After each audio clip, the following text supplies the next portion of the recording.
বাংলাদেশ একটা বিষয়ে পৃথিবীর চ্যাম্পিয়ন। এখন পৃথিবীর চ্যাম্পিয়ন কিসে? জালিয়াতি। দর্শক দেখতে পাচ্ছেন সবাই ডক্টর ইউনূসের বাসভবন ঘেরাও করেছে। ডক্টর ইউনূস তারেক রহমানকে নিয়ে কটূক্তি করায়। এদিকে আজ বিএনপি সরকারের বিরুদ্ধে সরাসরি ডক্টর ইউনূস অ্যাকশনে নেমেছেন। বিএনপির অসংখ্য এমপি পদত্যাগ করে সংসদে নতুন উত্তেজনা তৈরি হয়। এই নিয়ে সারা দেশেই তোলপাড় পরিস্থিতি। বিএনপি একমাত্র দল যাদের হাতে কোনো রক্তের দাগ নেই। বিএনপি হচ্ছে বাংলাদেশের মানুষের আশ্রয়স্থল। বিএনপি সরকার বুঝে ওঠার আগেই অস্বাভাবিক পরিস্থিতিতে পড়ল। এটা অকল্পনীয় ছিল। বিএনপি কেউ ইমাজিন করেনি যে মাত্র 60 দিনে তাদের এই করুণ পরিণতি হবে। ইতিহাসের সবচেয়ে তলানিতে তারা পড়ে যাবে। তবে হ্যাঁ, সুযোগে জামাত জোট বিএনপির বিরুদ্ধে বাজি মারতে হচ্ছে। অনলি 60 ডেজ হিসাব। ডক্টর ইউনূসের প্রচণ্ড হুঙ্কার আর চরম হুঁশিয়ারিতে এবার কেঁপে উঠল বিএনপির মসনদ। যে ছাত্র শিবিরকে এতদিন গর্তে লুকিয়ে থাকা শক্তি বলে উপহাস করা হতো, তাদের এক হুঙ্কারে কেন আজ খোদ তারেক রহমানের গদিতে কাঁপন ধরেছে? বাংলাদেশের মানুষ আসলে অনেক দুর্ভাগা। একটা মানসিক বিকারগ্রস্ত ব্যক্তি বাংলাদেশের প্রধানমন্ত্রী হবে। এই লোকটাকে আপনারা কেউ থামান। এই লোকটার ন্যূনতম লজ্জা শরম নাই। এ কি বলে কিংবা তার প্রত্যেকটা কথার যে ধরনের সমালোচনা হয়, বাংলাদেশে বিএনপি ক্ষমতায় আসার পর থেকে এখন পর্যন্ত কি কি প্রচলন করেছে। দেশের প্রত্যেকটা জনগণ এখন বিএনপি সরকারের বিরুদ্ধে কথা বলতেছে। আজকে ডক্টর ইউনূস ও তারেক রহমানকে নিয়ে সরাসরি কথা বলেন, এমনকি দুর্নীতিবাজও বলেন। এই নিয়ে ডক্টর ইউনূস আজ বিপদে পড়ে এবং বিএনপির অসংখ্য নেতা কঠিন একটি সিদ্ধান্ত নেয় বাধ্য হয়। আপনারা সম্পূর্ণ ভিডিও দেখবেন। এই মুহূর্তে বাংলাদেশের রাজনীতির মধ্যে উত্তাল পরিস্থিতি হয় এবং বিএনপি জামাতের মুখোমুখি সংঘর্ষ সারা দেশের মধ্যে। আপনারা সম্পূর্ণ ভিডিও দেখলে স্পষ্ট করে রাজপথের অবস্থা এবং ডক্টর ইউনূস যা যা বলেছেন বা ডক্টর ইউনূস যে বিপদে পড়েন সবকিছু দেখতে পারবেন এই একটি ভিডিওতে। বাংলাদেশ একটা বিষয়ে পৃথিবীর চ্যাম্পিয়ন। এখন পৃথিবীর চ্যাম্পিয়ন কিসে? জালিয়াতি। ডক্টর ইউনূসের প্রচণ্ড হুঙ্কার আর চরম হুঁশিয়ারিতে এবার কেঁপে উঠল বিএনপির মসনদ। আজ আমরা কথা বলবো বর্তমান বাংলাদেশের সেই ভয়াবহ 3টি ইস্যু নিয়ে যা পুরো দেশকে স্তব্ধ করে দিয়েছে। ভয়াবহ বিদ্যুৎ সংকট, জ্বালানি তেলের হাহাকার এবং জুলাই সনদ বাস্তবায়নে বিএনপির সেই নজিরবিহীন রাজনৈতিক বেইমানি। বিএনপি ক্ষমতায় আসার পর থেকেই দেশজুড়ে যে অরাজকতা শুরু হয়েছে তাতে সাধারণ মানুষের নাভিশ্বাস উঠে গেছে। ডক্টর ইউনূস সরাসরি হুঁশিয়ারি দিয়ে জানিয়েছেন, দেশ আজ তেলের অভাবে অচল হয়ে পড়ছে। অথচ সরকার চাইলে সিঙ্গাপুর, মালয়েশিয়া বা রাশিয়া থেকে তেল আমদানি করতে পারত, কিন্তু তারা সেটা না করে দেশকে এক অন্ধকার গহ্বরে ঠেলে দিচ্ছে। ফিলিং স্টেশনগুলোতে তেলের জন্য মাইলের পর মাইল লাইন আর কৃষকের জমিতে সেচ দিতে না পারার হাহাকারি বলে দিচ্ছে আমরা কতটা ভয়াবহ সময়ের দিকে এগিয়ে যাচ্ছি। এর সাথে যোগ হয়েছে অসহনীয় লোডশেডিং।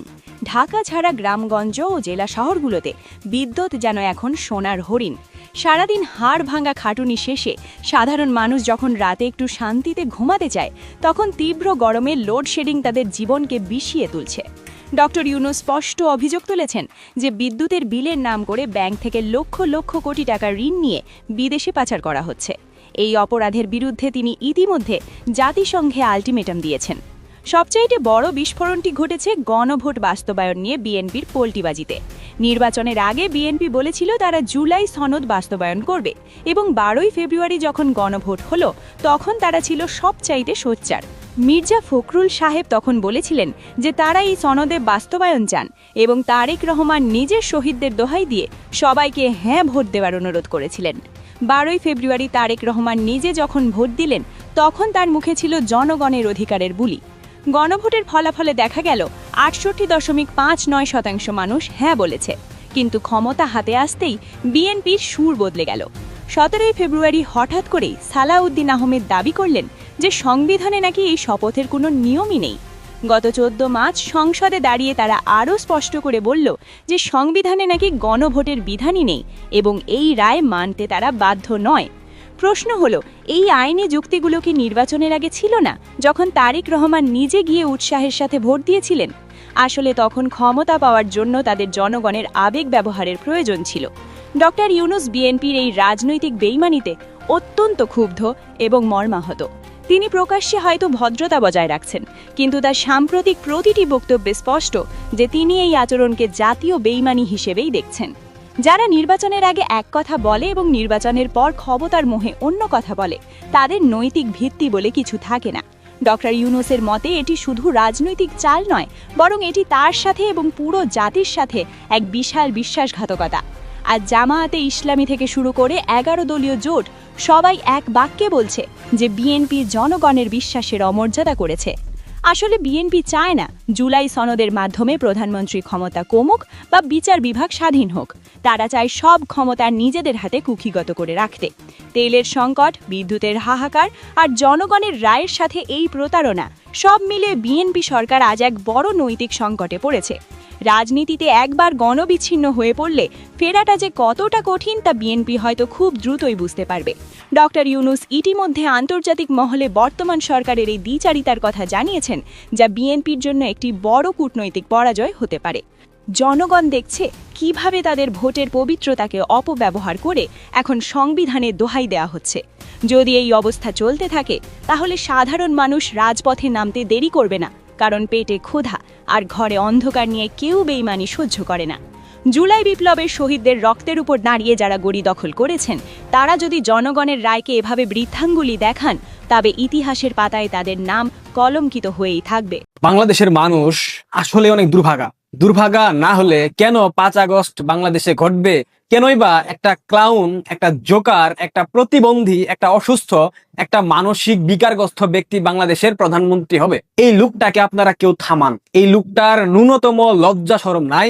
এ কি বলে কিংবা তার প্রত্যেকটা কথার যে ধরনের সমালোচনা হয়, এই সব যদি সে দেখতো, তবে আমার দৃঢ় বিশ্বাস সে আর সামাজিক যোগাযোগ মাধ্যমে কিংবা মেইন স্ট্রিম মিডিয়াতে কথা বলতো না। বাংলাদেশে বিএনপি ক্ষমতায় আসার পর থেকে এখন পর্যন্ত কি প্রচলন করেছে? প্রথমত ফ্যামিলি কার্ড, যেটা ক্ষমতায় আসার আগে থেকেই বলে আসছে আমরা ফ্যামিলি কার্ড প্রচলন করব, বিতরণ করব। এরপর আসলো কৃষক কার্ড, এরপর ফুয়েল কার্ড, এরপর হেলথ কার্ড, এরপর আরো কত শত কার্ড এই সরকার অলরেডি প্রচলন করে ফেলেছে, কিন্তু নামমাত্র শুধুমাত্র প্রচলন করা হয়েছে। এই কার্ড দিয়ে প্রকৃতপক্ষে বাংলাদেশের মানুষের কোনো উপকারে এখন পর্যন্ত আসেনি। যদি ফুয়েল কার্ড কাজে লাগতো তবে পাম্প গুলাতে কেন লাইন ধরতে হয়? যদি হেলথ কার্ড কাজে লাগতো তবে হামে শত শত শিশু মৃত্যুবরণ করতো না। আজকে সংবাদ দেখলাম প্রায় 30 জনের মতো শিশু সারা বাংলাদেশে হামে আক্রান্ত হয়ে মারা গেছে। এগুলা দেখার সময় জুকার প্রধানমন্ত্রীর আছে? নাই তো। সে আজকে নতুন করে আরো একটা কার্ড প্রচলন করেছে, এলপিজি কার্ড। মেজাজটা প্রচন্ড গরম হচ্ছে, বাট কন্ট্রোল করতেছি। এলপিজি কার্ড, গ্যাসের সমস্যা সমাধানে মা বোনদের এলপিজি কার্ড দেয়া হবে প্রধানমন্ত্রী। সময় টেলিভিশনের ফেসবুকের যে পেজ, সেখানে প্রায় 20 মিলিয়ন ফলোয়ার আছে। এই সংবাদটায় 4 ঘন্টায় 70,000-এর উপরে রিয়াকশন পড়েছে এই পোস্টে। এখান থেকে আমি আপনাদেরকে প্রথম 10টা কমেন্ট পড়ে শোনাবো, এরপর আপনারা বুঝবেন এই প্রধানমন্ত্রীকে, এই কার্ড বাবাকে বাংলাদেশের মানুষ আসলে কিভাবে কি মনে করে। এই দেখেন, গ্যাসের সমস্যা সমাধানে মা বোনদের এলপিজি কার্ড দেওয়া হবে প্রধানমন্ত্রী। দেখেন, একদম জেনুইন সময় টিভির পেজ। এখানে রিয়াকশন পড়েছে 74,700, কমেন্ট হয়েছে 16,000-এর উপরে, শেয়ার হয়েছে 3,700। রিয়াকশন গুলা দেখেন, 74,000 রিয়াকশনের মধ্যে 61,000 রিয়াকশন হাহা। মাত্র 509 জন লাভ রিয়াক্ট দিয়েছে। এটা নিঃসন্দেহে বিএনপির নেতাকর্মীরা। 11,000 লাইক পড়েছে। এখানকার প্রথম কয়েকটা কমেন্ট আমি আপনাদেরকে পড়ে শোনাই। বাথরুমে যাওয়ার জন্য কোনো কার্ড দিবেন না স্যার, এখন শুধুমাত্র বউ কার্ড দেয়া বাকি। লাল কার্ড খাওয়ার সময় হয়েছে, কার্ডের মায়ের বাপ করে দিতেছে। অনেক বড় কমেন্ট। কার্ড কি সিলিন্ডারের পিছন দিয়ে দিবে নাকি খাম্বার মধ্যে? সবই কার্ড বাবায়ের কেলমা এবং এক কার্ডে সকল সমস্যার সমাধান। এই কার্ড পেলে যদি গ্যাসের সমস্যা সমাধান হয়, তাহলে আমিও একটা কার্ডের আবেদন করবো, কারণ আমার পেটে অনেক গ্যাস হয়। যত সমস্যা তত কার্ড, সকল সমস্যার সমাধান পাওয়া যায় কার্ডে। এই হচ্ছে আমাদের কার্ড বাবার যে নিত্য নতুন কার্ড তিনি আমদানি করতেছেন, তিনি প্রচলন করতেছেন, সেই সব কার্ডের কমেন্ট বক্স। জনাব তারেক রহমান, আপনার কি লজ্জা শরম বলে কোনো কিছু নাই? বাংলাদেশের মানুষ যে আপনাকে থুথু মারে, আপনি কি সেটা জানেন? আপনি কি জানেন বাংলাদেশের মানুষ সুযোগ পেলে আপনাকে শুলে চড়াবে? আপনি সেটা জানেন না। জানলেও আপনি সেটা এড়িয়ে যাওয়ার চেষ্টা করছেন।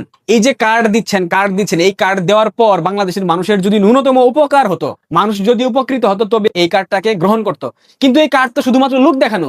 বাংলাদেশের মানুষ তো বলতেছে এই কার্ড দিয়ে নতুন ধান্দাবাজির ব্যবস্থা করে দিচ্ছে বিএনপির নেতাকর্মীদের জন্য। বিএনপির নেতাকর্মীরা এই কার্ড বিলি করার মাধ্যমে টাকা পয়সা হাতিয়ে নেবে মানুষের কাছ থেকে। এই ধরনের কথা তো আমরা বিভিন্ন জায়গায় শুনতে পাচ্ছি। মানুষ এখন স্লোগান দিচ্ছে, তুমিও জানো আমিও জানি, খাম্বা তারেক কার্ডের খনি। আগে ছিল খাম্বা, এখন হয়েছে কার্ড বাবা। এই ধরনের স্লোগান সামাজিক যোগাযোগ মাধ্যমে ভাইরাল হয়েছে। কি একটা অবস্থা! বাংলাদেশের মানুষ চাইলো পুরুষ প্রধানমন্ত্রী, পাইলে হচ্ছে কার্ড বাবা।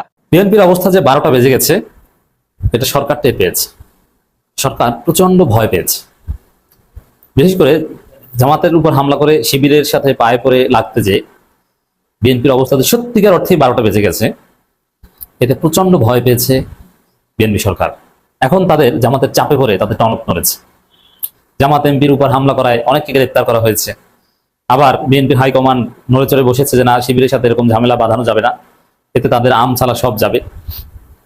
এখন বিএনপির অনেক সিনিয়র মন্ত্রী এবং নেতারা বলছেন যে না, অবস্থা যা তৈরি হয়েছে তাতে বিএনপির সন্ত্রাসীদের লাগাম টেনে ধরতে হবে, নইলে আমাদের চেয়ার থাকবে না। এমনকি বিএনপির অনেক মন্ত্রী একথাও বলছেন যে